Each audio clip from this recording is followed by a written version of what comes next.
I'm Judy Zelina. This is the Millcreek Government Channel. The Highmark Caring Place, a center for grieving children, adolescents, and their families, is a safe place where grieving children and families can come together and be with others who understand what they're going through. An essential community resource, the Caring Place offers services at no charge to grieving families from throughout the community. Their core purpose is to make a difference in the lives of grieving children. Joining us today is Christy Nosich. She is the program manager for Highmark Caring Place. Welcome back again, Christy. It's so nice to have you on the show. Hi, Judy. It's good to see you too. It's been a while. It We has. sort of had to cancel a couple times, because of the situation with COVID and so forth. Yes, for sure. I just wanted to tell you, we are so lucky to have the Caring Place right here in our own backyard. We are. Right here in Erie. But could you let our viewers know how it all began? Gosh, well, actually, it has began 20 years ago. 20 so years, we have been wow. in the community for 20 years just in Erie. Prior to that, it's been about 25 years that started in Pittsburgh. But really, it was an executive director through Highmark, and through his own loss, he suddenly lost a child, and he reached out for services for his families. And there were lots of programs out there for adults, but there was nothing for children. Children were those forgotten mourners.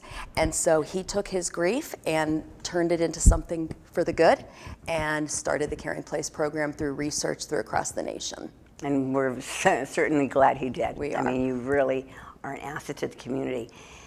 Now, Christy, we're going through some crazy times right now, aren't we? We are. So how have you addressed the grieving community working through the pandemic? Yeah, so, last March, like everybody else, we were sent home for 2 weeks.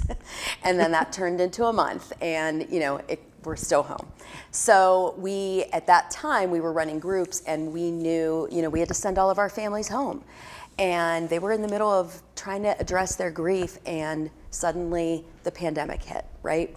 So what we worked really hard over last summer, and we piloted a program last summer. We went virtual, just like a lot of people did, right? The magic of Zoom.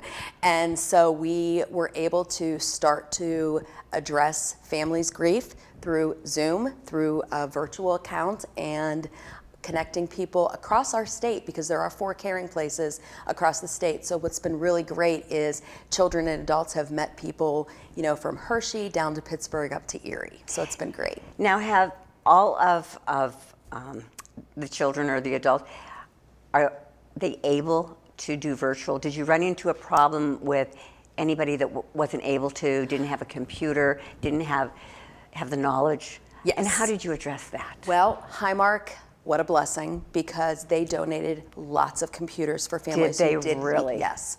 So they didn't even we had families who didn't have computers. That's what I thought. So we looked to Highmark, and they gave us computers for our families. We were able to get Wi-Fi for people, and we did not want that to be a reason that they could not receive support. If they were willing to go virtual with us, we made sure that it happened, and we made it happen. You guys are determined. Yes, we are. We have very determined staff, and we were not going to let something like a computer or technology get in the way of their grief. Good for you. Yeah. So what you're saying now is it's all virtual at this point? It is. Okay. When do you think you're going to be opening your doors? Okay. Well, all right, I know. We are hoping this fall. We will say that. The goal and what we are working really hard is to get back in the building this fall. Now, when this program airs, I don't know. But right. What we have found is that virtual helps a lot of families that couldn't even get to us. So we are not getting rid of the virtual program. There are families that have, a difficulty getting to us because of distance. So we've been able to open the doors to lots of different families. Okay. And so even when we go back in the building, whether it's this fall or not, the virtual program will not be going away. Okay. How far of an area do you serve here in Erie? Gosh, we serve into Ohio, we serve into New York, down to Oil City. If a family is willing to connect with us, if they are willing to drive to see us, we will take them. You'll be there. Yep. We talk about children, and we talk about children in grief. A lot of times, our thoughts go right to the little ones. But children are not just little ones. There are young adults. Yes. And they're going through some emotions too. Do you have programs specific for that age group? Well, again, getting sent home from, because of the pandemic gave us some time to be creative. And that has always been our program runs for birth up to age 18, seniors in high school, and then we have our adult groups. But those 18 to early 30s, like 30-year-olds, they never quite fit in perfectly with our program. So, these are the kids, these are the young adults that are tech people, right? They love technology, they love computers. So this was an ideal time for us to launch the young adult groups. So we have young adult groups, and what's fabulous about our young adult groups is we will take anyone from age 18 to 30 across the nation. So if they connect with us and want to be involved with our group, we have been able to open the doors across the nation. So we've had young adults all over join our groups. Christy, what do you see the difference? What would be the main difference that you see and needs that you had to address from young children to these young adults? Yeah, young adults, they're a different breed, right? They are trying to become independent. And developmentally, they're going out on their own, and they're starting their lives, they're entering new chapters, whether it's college, whether it's career, whether it's the military. Whatever it is, they are starting to, create their new life, their new chapter away from their adults, their caregivers.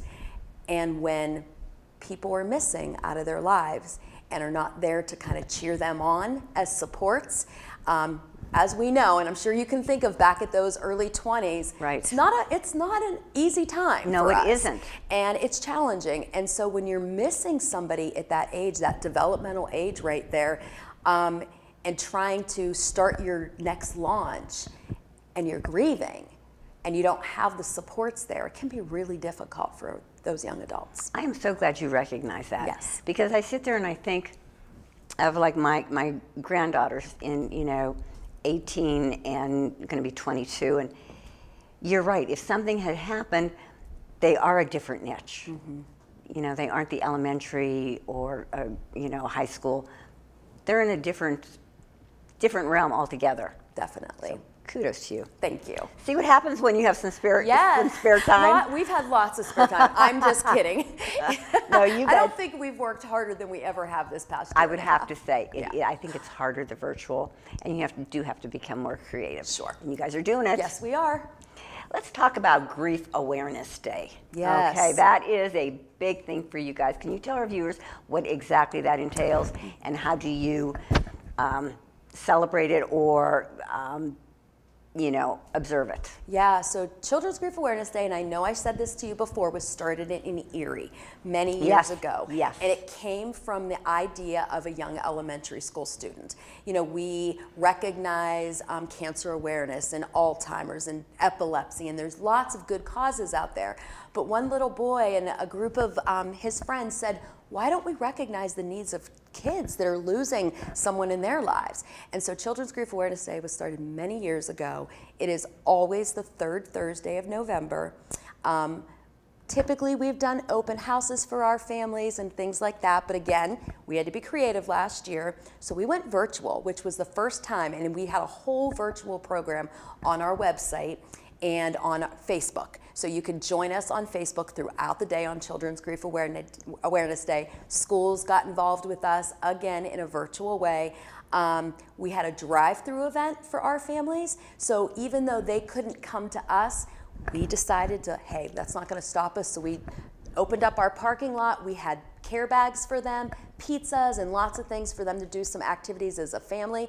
And families drove up. We went out there with our volunteers and we handed those bags to them so that they could go home and do that. And this year, again, we weren't sure when we got back in the building and how that would happen, so we're doing virtual again this year. So anyone can jump on Facebook that day, the third Thursday of November, and they can follow along with different events that they can do with their families. Now you said it's throughout the day. It is. What time are you looking to start? So we typically kick it off at 8 in the morning. Okay. Our director, Therese LaValle, gets on and welcomes everybody for the day. Schools can tune in with us and jump on as, through Zoom, through the computers, however it is. And the nice thing is, though, it's all recorded. So there are some live things happening, but it's also recorded so people can go back, and if they miss something, they can go back and look at it. There's things in there for families, for kids, for young adults, and there's education for professionals that day as well. You've got something for everybody. We do, yep. This is for Grief Awareness Day, grief. Can we talk about grief? Christy, what is grief? How do you even begin? I know, right? I know. We know, and especially this past year, right? Grief reaches all of us in lots of ways, and we all react differently. Because it's not cookie cutter. It's not cookie cutter, and it comes and goes. And how I respond to grief is very differently than maybe you respond to grief. And that is the challenge in families, is because when grief happens, when someone experiences a death, everyone in the house is dealing with it very differently. Some are angry about it and want to stay in their room. Some want to forget about it and just continue with their activities and pretend it didn't happen. And some are very sad and can barely function.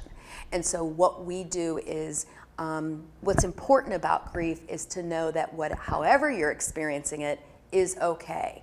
And there's no right or wrong answer to grief. There's no timeline with grief, which I think is so important. We talk about that. Back in the day, people would hear about stages of grief, like we're finally going to get to acceptance, and we're going to be okay. But what we didn't realize is grief is not linear, and it's messy.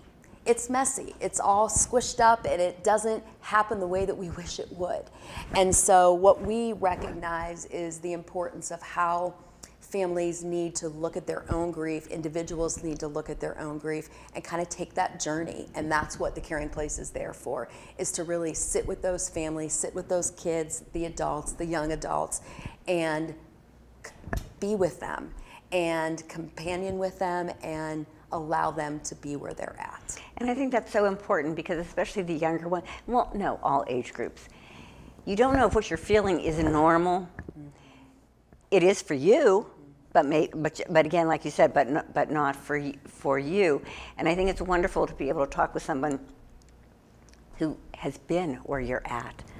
A year before. They understand it completely. Yes, yes. And that's interesting that when you brought that up, and I never thought of that, like a family, everyone can have different ways of showing their grief. Yeah, that's the challenging part, because then everyone sort of goes off in their own direction. Right. And that's what's so magical about the program that we offer, is because we pull those families back together. Yes. And we allow them to grieve in the way that they need to grieve, but then we connect them as a family, and we connect them with other family members as well. And we hear so often that people feel like they're crazy, right? They feel like they're crazy and they're not sure how to handle that. And we just want to let them know that they're not crazy. And grief is different for everyone. It's unique. It is. It truly is, Christy. So now, with all the programs that you have in place and the obstacles you had to overcome with COVID, yes, you have never lost sight of your mission or your core values. No. So can we talk a bit about them? Yeah. So, our mission is to really let people know that we recognize that children are grieving. We recognize that the community is unaware of those things. And so we have a whole, our staff, they all address different areas. There's our school program, and we go into the schools to let kids feel like they're normalized in their grief there, because a lot of times kids go to school and they're thinking about grief all day long, and they're not feeling supported during that, and they're not talking about it.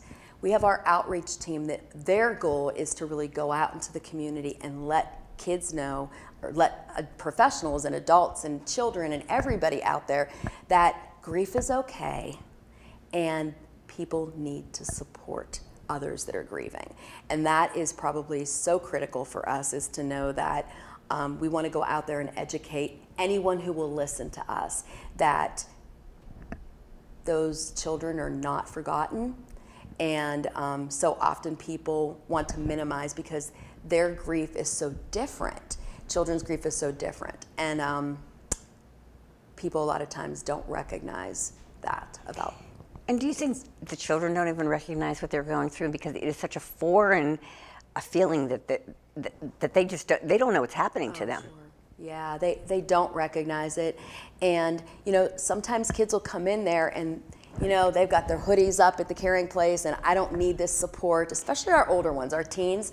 But after the kids start coming to the program, especially our teens, they recognize that they needed it. They needed the support. You know, they think that everything's fine. And we hear that so often is, I'm fine, and it's because they're ignoring their grief and they're pushing it off to the side. And once they start coming to the caring place, they realize that they needed that extra support.